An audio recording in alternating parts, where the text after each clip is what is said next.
আপনার তো Dhaka chamber of commerce, Dhaka traffic যখন আটকে যায়, এটার মনিটারি ভ্যালু, কত টাকা অপচয় হয়, এটার একটা এস্টিমেট কিভাবে করা যায়, এটা নিয়ে অনেক রিসার্চ আছে। আর অলরেডি এটা আমাদের জন্য একটা problem. Dhaka traffic is a problem, we need to find a solution. এরপর যখন আপনি 2-3 ঘন্টার জন্য বন্ধ করে দেন, তখন এটা যেই ক্ষতিটা হয় ইন কোয়ান্টিফায়েবল টার্মস, এটা হলো 50 লাখ মানুষের একদিনের ইনকাম।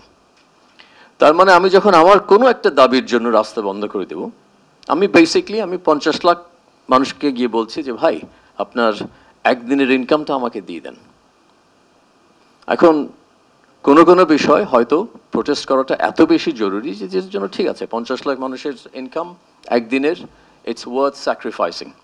দুপুরে 12টার সময় যাওয়ার কথা ছিল, আলটিমেটলি আমি বোধহয় 7:30 বা 8টার সময় গেলাম রাত্রে। তখন ওনারা দেয়ার লকড ইন নেগোসিয়েশন। তারপর ডিনারে হলো, আমি বোধহয় 10:30 11টার সময় আসলাম। ওনারা রাত্রে 3:30 পর্যন্ত they worked on it and they are making progress. এটা আমরা কেউ জানতাম না, কেউ শুনতাম না, কারণ ইটস নট সেক্সি বিজনেস না। ওখানে কাজ করছে, ওরা নেগোসিয়েশন করছে। আমাদের মধ্যে আরেকটা টিম কাজ করছে এখন ইউএসটিআর এর সাথে on the US tariff situation. এটা নিয়ে তো কেউ হয়তো জানে না, কিন্তু we have been working day and night. IMF world ব্যাংকের সাথে যে আমাদের নেগোসিয়েশনটা হচ্ছিল ওই একটা 2 সপ্তাহের পিরিয়ডে, প্রতিদিন every night the Bangladesh bank governor, কোনো সময় সালেউদ্দিন সাহেব, আমরা সবাই মিলে we are working a way on it. এর মধ্যে যখনই আমরা অন্য কোনো বিষয় নিয়ে অবরোধ করি, প্রোটেস্ট করি, রাস্তা বন্ধ করে দিয়ে, এটাতে যে কত ড্যামেজ হয়, এই মূল্যবোধ যেটা বলছিলাম, সময়ের একটা মূল্যবোধ, সেটা আমাদের মধ্যে সেরকমভাবে নাই। আমি একটা অ্যানালিসিস দেখলাম আজকে সকালে, I was looking for analysis যে এটাকে কোয়ান্টিফাই করা যায় কিনা।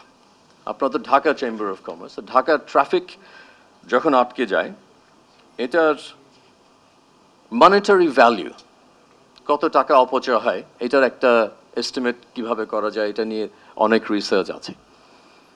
আর অলরেডি এটা আমাদের জন্য একটা problem. Dhaka traffic is a problem, we need to find a solution. এরপর যখন আপনি 2-3 ঘন্টার জন্য বন্ধ করে দেন, তখন এটা যেই ক্ষতিটা হয় ইন কোয়ান্টিফায়েবল টার্মস, এটা হলো 50 লাখ মানুষের একদিনের ইনকাম।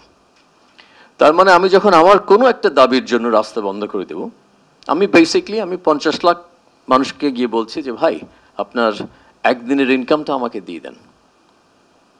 এখন কোনো বিষয় হয়তো প্রোটেস্ট করাটা এত বেশি জরুরি যে যেটার জন্য ঠিক আছে, 50 লাখ মানুষের ইনকাম একদিনের, ইটস ওয়ার্থ স্যাক্রিফাইসিং। কিন্তু সব বিষয় না, we have to draw the line.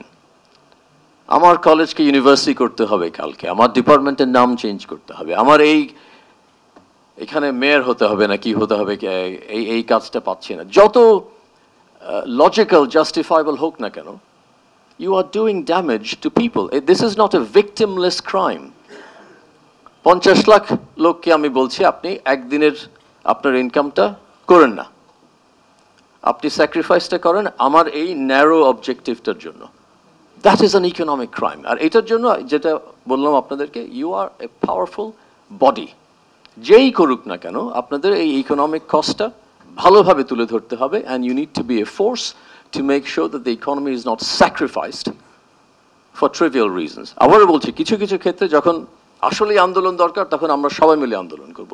কিন্তু ছোট বিষয়ে যখন এই মূল্যবোধটা না থাকে, the economic cost is not there, it is unacceptable.